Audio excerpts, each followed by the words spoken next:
All right, ready to dive into something kind of wild. We're talking fighter durability today. Like, how do these MMA athletes walk away from wars in the octagon? It's a question you gotta ask, right? And honestly, there's no better guide for this than Stephen Wonderboy Thompson. The guy's chin is legendary.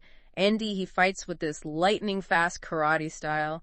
Makes you think, you know? Absolutely, because Thompson, he really makes you question what makes a fighter durable, right? I mean, this isn't a guy coming from wrestling or boxing where eating shots is practically part of the job description.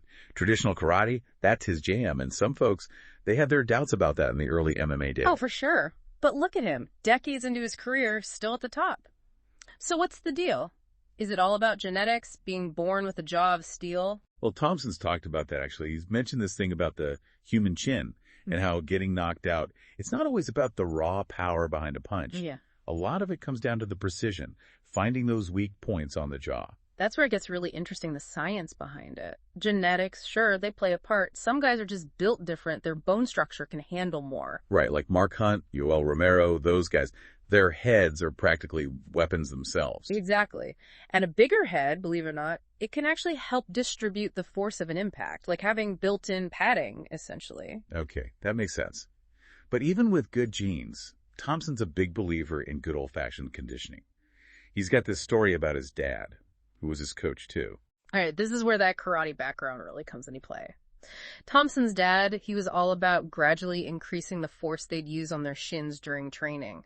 They'd start with tapping, work their way up to hitting a makiwara. A makiwara, that's that pad and striking post, right? Yeah. So basically making their shins tougher over time. But how does that even work? Is it just calluses? Nah, it's way more than calluses. We're talking bone density here. Just like muscles, your bones can adapt, get stronger, denser through the right kind of training. So by hitting harder and harder surfaces, he was actually strengthening the bones in his shins. That's wild. It's like anything else. You push your limits, your body adapts. So yeah, maybe some guys are born with a bit of an edge, but a lot of fighters' durability, it's earned. Years of training, pushing their bodies to the limit. So we've talked about the physical side, right? Yeah. The bone structure, the conditioning, all that. But what about the mental game? The grit you see in these fighters, that refusal to back down. Can't underestimate that, man. Not at all. And Thompson, he's a perfect example of how powerful the mind can be. You know, he's actually talked about wanting to quit fighting altogether, and this was before that nasty knee injury he had. Really? Yeah, burnout, tired of the grind, the whole 9 yards. It was being forced to step away, that time off that reignited his love for it. It's like that saying, absence makes the heart grow fonder. Right. Sometimes you got to lose something to realize how much you loved it. But this mental toughness thing, you think it's something these fighters are born with? Or is it more about the training? I'd say it's a bit of both, honestly. Some folks, they're just wired differently, you know? Right. Higher pain tolerance, that drive to overcome. But you can definitely nurture that kind of mindset, too.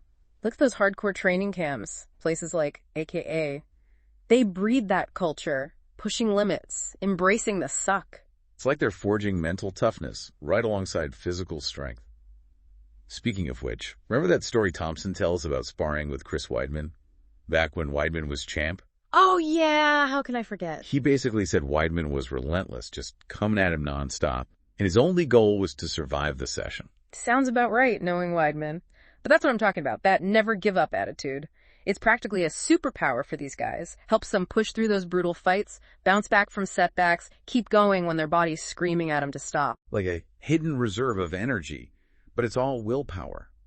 Makes you wonder, as MMA keeps evolving, does that mental edge become even more important? 100%. Thompson himself has said that the sport's changed massively since he started. Fighters now, they're way more skilled, well-rounded. Back in the day, it was all about specialists, right? Yeah. Jiu-jitsu expert versus the wrestler, striker versus brawler. Now it seems like you got to be good at everything just to step in the octagon. You got it. And that changes the whole durability game. Used to be, you could maybe get away with one really strong skill. Now, you got to be able to handle anything, defend against everything. The bar's definitely been raised. Think about a guy like Daniel Cormier. Olympic wrestling background, that gave him a base of toughness for sure. But he had to develop his striking, too, to become a champ in MMA. Exactly. The sport's evolution has pushed durability to a whole other level. Fighters now, they can't just take a punch. They got to be able to recover faster, learn quicker, just more durable in every sense of the word. But, it's not just about skills and techniques. Thompson's talked about this other thing. Weight cutting, right. He's been pretty outspoken about how unhealthy that whole thing is and how it doesn't really reflect a fighter's true weight class. Yeah, that's the elephant in the room, isn't it? Huge issue, no easy answers. On one hand, you've got this pressure to compete in a certain weight class, which leads to some pretty extreme measures. Yeah. On the other, you've got the health risks, dehydration, messing with your body's chemistry. It's like this unspoken rule. Everyone does it, even if it's not good for them long term. But what do you even DO about it? That's the million-dollar question. It's a constant debate in the sport. Some folks want stricter rules. Others say it's on the fighters and their teams to be smart about it. No matter what, though, it's a huge part of this whole conversation about durability and longevity in MMA. Speaking of longevity, can't forget the toll this takes on their bodies. Thompson, he's had his share of injuries. Torn ACL, surgeries, that serious neck injury. And those are just the ones we know about, right? We're talking high impact, injuries are part of the game, joints, concussions, broken bones. It adds up. Makes you respect those guys who can fight at a high level for a long time. It's got to be incredibly hard to do. Yeah. Oh, absolutely. And what's interesting is that Thompson's actually talked about exploring other ways to heal, to extend his career. He's even looked into stuff like regenesin, super concentrated platelet therapy, and iron neck training, which is all about strengthening your neck muscles. Sounds intense. But it shows he's thinking ahead, not just about the fight, but about how to recover from it. Makes you wonder, with all the advancements in sports science these days, could we see fighters having even longer careers in the future? Definitely possible. Athletes in all sports, they're realizing they got to be smarter about their health, not just bouncing back from injuries, but preventing them in the first place. Could be a whole shift in how fighters approach their training, their recovery, all of it. It's like that old saying, work smarter, not harder, right? But in this case, it's train smarter, recover smarter, fight longer. And that brings us back to Wonderboy, because this guy, he just seems to have this knack for avoiding damage. Is it all about his karate? It's a huge part of it, yeah. Early on, some people saw that karate background as a weakness in MMA.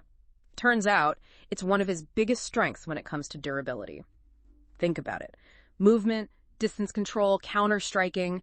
It's all about minimizing the damage you take. He's not brawling in the pocket, that's for sure. Right. It's like he's playing chess while everyone else is stuck on checkers. Always one step ahead, picking his moments. And remember, he didn't even use leg kicks until after his kickboxing career. That tells you something about his adaptability. Totally. Opponents, they just can't figure him out. His timing's always off.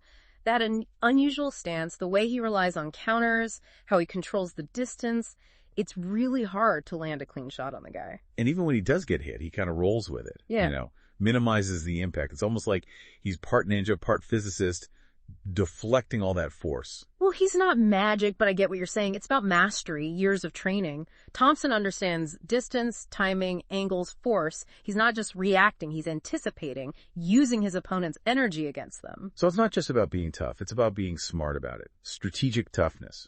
But with MMA evolving so fast, you think a style like his, rooted in traditional karate, can it still be effective in the long run? That's the question, right? The sport's changing. We see more and more fighters coming in with these crazy, well-rounded skill sets, blending everything together. Yeah, the days of the one-trick pony are over, it seems like. Everyone's got a little bit of everything in their arsenal now.